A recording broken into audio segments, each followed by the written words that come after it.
Keluarga Bribda Dirja Pratama menangis histeris di depan ruang Dokpol Polda Sulawesi Selatan, Rumah Sakit Bayangkara, Makassar. Bribda Dirja Pratama, 19 tahun, meregang nyawa diduga dianiaya senior di Mes Polda Sulawesi Selatan pada Minggu pagi.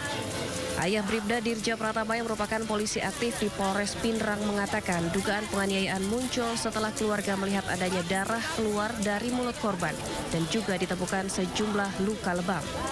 Sebelum dilarikan ke rumah sakit, korban juga diketahui tak tidur di barak, melainkan di kamar Danton. Kami akan proses untuk minta keadilan. Apabila memang ada penganiayaan, kami serahkan penyidik Polda untuk mengungkap tuntas siapa pelaku. Bidang Propam Polda Sulawesi Selatan yang melakukan penyelidikan terkait indikasi dugaan penganiayaan terhadap korban oleh seniornya telah mengamankan sedikitnya 6 orang untuk dimintai keterangan.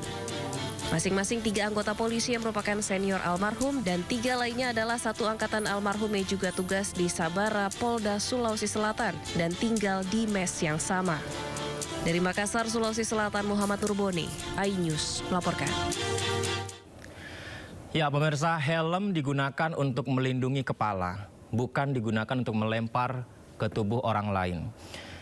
Helm yang saya gunakan ini sekilas mirip dengan helm milik aparat. Tapi bukan, ini hanyalah replika yang saya beli dengan uang pribadi saya, pemirsa. Karena kalau helm aparat itu digunakan sepenuh-penuhnya untuk kesejahteraan rakyat karena menggunakan uang rakyat. Apabila helm atribut negara digunakan untuk kekerasan, maka itu bukan atas nama institusi, akan tetapi itu atas nama tanggung jawab pribadi.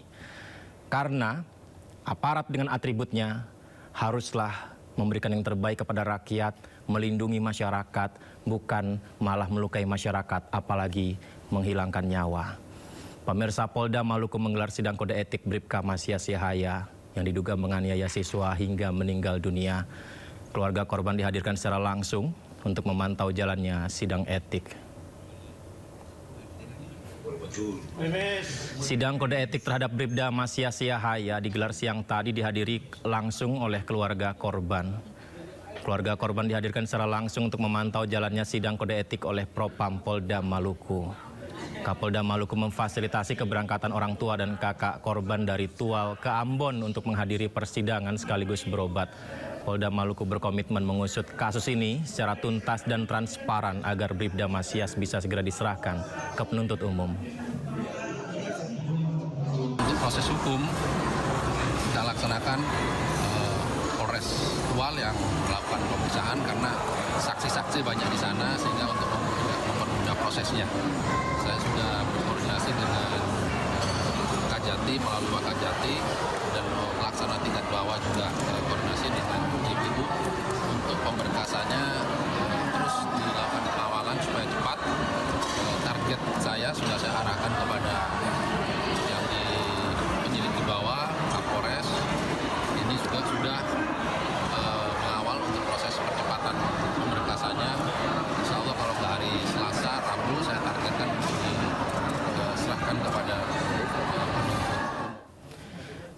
Ya, informasi yang membuat kita semuanya bertanya-tanya ya pemirsa, mengapa hal seperti ini terjadi? Karena kita semua sepakat bahwa aparat negara, atribut negara sebenarnya harusnya digunakan untuk melindungi masyarakatnya, bukan malah menyakiti.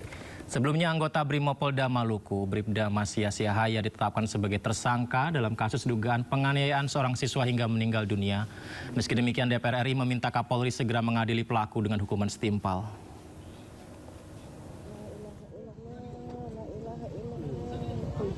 Anggota Brimob Polda Maluku, Bribda Masya Siahaya, ditetapkan sebagai tersangka dalam kasus dugaan penganiayaan terhadap seorang siswa madrasah yang berujung maut di Kota Tual. Bribda Masya Siahaya dijerat pasal pidana dan kode etik Polri. Proses hukum terhadap oknum Brimob tersebut terus berjalan. Tersangka telah diberangkatkan ke Polda Maluku untuk menjalani proses hukum dan etik. Sementara pasca kejadian, DPR RI menyebut kasus penganiayaan tersebut sangat meresahkan, apalagi dilakukan oleh oknum penegak hukum. Dalam hal yang sama, DPR RI juga meminta Kapolri untuk segera mengadili pelaku dalam waktu 1 bulan. Kuncinya ada di tangan Pak Kapolri. Sigit segera ambil alih ini. Semua polisi yang sedang bertugas atau memegang jabatan tarik semua, ada namanya Patsus, ya. Taruh di situ, selidiki cepat sesuai dengan mekanismenya, lalu adili sesuai mekanismenya dan aturan mainnya. Masyarakat menunggu. Kita beri waktu kepada Pak Sigit untuk 1 bulan ini harus selesai. Sebelumnya peristiwa penganiayaan terjadi pada Kamis 19 Februari. Korban bersama kakaknya yang menggunakan sepeda motor dituduh terlibat balap liar dan korban dipukul oleh oknum Brimob menggunakan helm di bagian kepala. Pukulan tersebut membuat korban jatuh tersungkur dan kehilangan kesadaran hingga dinyatakan meninggal dunia. Setelah kematian korban, warga dan keluarga yang emosi mendatangi markas Brimob. Mereka menuntut pelaku segera diproses hukum. Keluarga korban meminta hukuman setimpal karena pelaku diduga menganiaya anak di bawah umur hingga tewas. Dari Tual, Maluku, Juanda Sari, iNews melaporkan. Ya, tegakkan aturan seadil-adilnya. Komisi Pelindungan Anak Indonesia meminta orang tua korban dugaan penganiayaan oknum Brimob tidak diintimidasi. KPAI berharap terduga pelaku diproses secara etik dan juga pidana. Kami KPAI sangat prihatin ya, karena anak-anak ini seharusnya mendapatkan perlindungan dari aparat penegak hukum, namun malah justru meregang nyawa. Nah, kami masih nyalir dalam kejadian ini ada dua jenis anak. Satu anak korban kekerasan fisik yang menjadi korban, kemudian yang kedua adalah anak saksi, adalah kakak dari korban yang ada di lokasi dan memerlukan pendampingan secara psikologis. Untuk anak yang meninggal dunia, tentu saja kami berharap ada proses otopsi, kemudian juga tim dokter bisa membantu untuk mencari tahu penyebab kematiannya dengan jelas. Ya, kemudian kami juga berharap bahwa keluarga korban tidak mendapatkan intimidasi, kemudian juga tidak mendapatkan ancaman, karena ini sudah dijamin dalam Undang-Undang Perlindungan Anak di pasal 59A. Kemudian untuk oknum pelaku kami berharap kami sudah berkoordinasi dengan Kompolnas dalam hal ini untuk bagaimana proses hukum tetap berjalan, baik sidang etik ataupun juga sidang secara pidana. Karena di dalam kasus ini ada anak yang sampai meninggal dunia. Tentu saja kami berharap. Ya, semoga saja helm aparat ini bisa menjadi simbol supaya peristiwa serupa tidak lagi terjadi di masa yang akan datang, pemirsa.